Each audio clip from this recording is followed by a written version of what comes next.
பரிசுத்த நாமத்திற்கு ஸ்தோத்திரம். கர்த்தருடைய தேவ செய்திகள் தொடரக்கூடிய இந்த குரூப்பிலே, இந்த தேவ செய்தியிலே நேற்றைய தினத்திலும் கர்த்தருக்குள்ளாக நித்திரை அடைந்து இன்றைய தினத்திலும் அடக்கம் செய்யப்பட்ட அம்பத்தூரைச் சேர்ந்த டீக்கன் வேதமாணிக்கம் ஐயா அவர்களுடைய சில சாட்சிகளோடு இந்த தேவ செய்திகளை பகிர அவர் தகுதியானவர். அவர் இளம் வயதிலேயே அரசு பணியை இடையில் நிறுத்திவிட்டு தேவனுடைய ஊழியத்திற்காக வந்தவர். ஊழியங்களிலே எப்பொழுதும் வாங்கி கொண்டு ஊழியம் செய்கிற காலகட்டத்தில் அவர் தன்னிடத்தில் இருக்கக்கூடிய தன்னுடைய பணத்தையும் பொருட்களையும் கொடுத்து ஊழியத்தை செய்தவர். ஏறக்குறை இன்றைக்கு கோடி ரூபாய் போகக்கூடிய ஒரு இடத்தை அன்றைக்கு கர்த்தருக்காக இலவசமாக தேவனாகிய கர்த்தருடைய சபையை நிலைநாட்ட தம் சொந்த இடத்தை அவர் நிறுவினார். அநேக சபைகள் உருவாகுவதற்கு துணை செய்தார். ஏறக்குறைய 100க்கும் மேற்பட்ட ஆத்துமாக்களுக்கு அவர் சாட்சியுள்ள ஒரு ஊழியக்காரனாக அவர் மூலமாக கர்த்தர் தெரிந்து கொண்டார். ஒரு ஆத்துமா கூட ஒரு சபைக்கு வரவில்லை என்று சொன்னால் தான் ஊழியனாக தானாக தேடி அந்த குடும்பத்திற்கு இறங்கி அந்த பிள்ளைகளை சபைக்கு வரவழைக்கக்கூடிய ஒரு கர்த்தருடைய தன்மை படைத்தவர். அதைப்போல அநேக ஊழியர்களை அன்றைக்கு அவர் உருவாக்கினது நிமித்தமாக இன்றைக்கு அவர்கள் ஒரு ஊழியர்களாக தொடர்ந்து கொண்டு வருகிறார்கள். அப்படிப்பட்ட என்னுடைய நிறைய பயணங்களில் அவர் வரும்பொழுது ஊழியம் செய்துவிட்டு அவரை நான் கனம் செய்து அவரை நான் வழி அனுப்பும் பொழுது வீட்டிற்கு சென்று எனக்காகவும் ஜெபித்து என் அன்பை நினைத்து ஊழியத்தின் மீது இருக்கக்கூடிய வாஞ்சையை நினைத்து என்னிடத்தில் அதிகமாக அவர் ஆசையோடு பேசுவார். ஆகவே இன்றைய தினத்திலும் நித்திரை அடைந்து கர்த்தருடைய வார்த்தைகளுக்கும் அவருக்காக ஒரு ஜீவ கிரீடம் தேவன் வைத்திருக்கிறார்.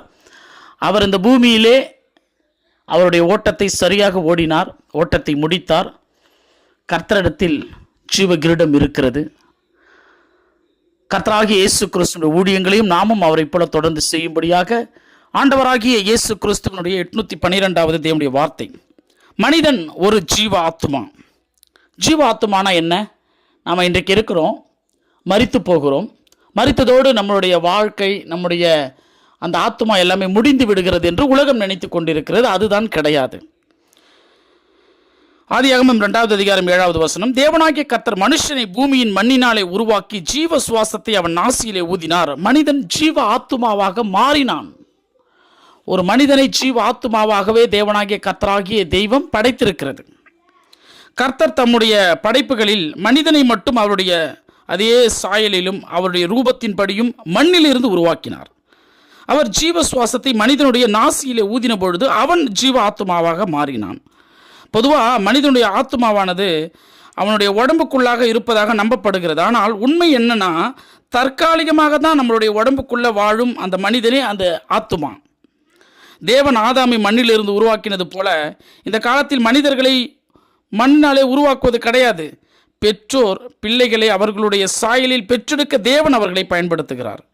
இந்த மாம்சமானது மாம்சத்தை தான் பிறப்பிக்கிறது. ஆவியையோ ஆத்துமாவையோ அதனால் பிறப்பிக்க முடியாது. எனவே தேவன் நம்முடைய உடம்புக்குள்ளாக தங்கும்படி ஆத்துமாவை பரலோகத்திலிருந்து தான் அனுப்புகிறார். கர்ப்பவதியினுடைய வயிற்றில் எலும்புகள் உருவாகும் விதம் உன்னால் கண்டுபிடிக்க முடியாது. பிரசங்கி புஸ்தகம் 11:5 சொல்லும். அப்போ மனிதர்கள் தங்கள் சரீரத்திலே ஒரு குறுகிய காலகட்டத்திற்கு இந்த ஆவிக்குரிய வாழ்க்கையை வாழ்வதற்கு நம்ம படைக்கப்பட்டவர்கள் அல்ல. நித்தியமாக வாழும்படியாக உருவாக்கப்பட்ட ஆவிக்குரியவர்கள் தான் நம்ம ரொம்ப நினச்சிக்கணும். தேவன் ஒவ்வொரு மனிதனுக்கும் அவரை போல வாழ்வதற்கு ஒரு குறிப்பிட்ட காலத்தை கொடுத்திருக்கிறார்.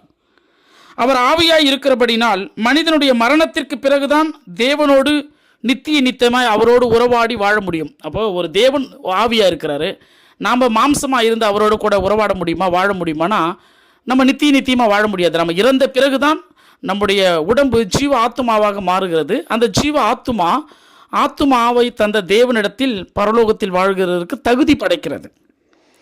அப்போ ஒரு விசுவாசி பரிசுத்த ஆவியினுடைய உதவியோடு மட்டுமே இந்த மாம்சத்தினுடைய இச்சைகள் இருக்குது, ஆசைகள் இருக்குது பாருங்கள், இதை மேற்கொண்டு ஒரு வெற்றி உள்ள ஜெயமுள்ள வாழ்க்கை வாழ முடியும்.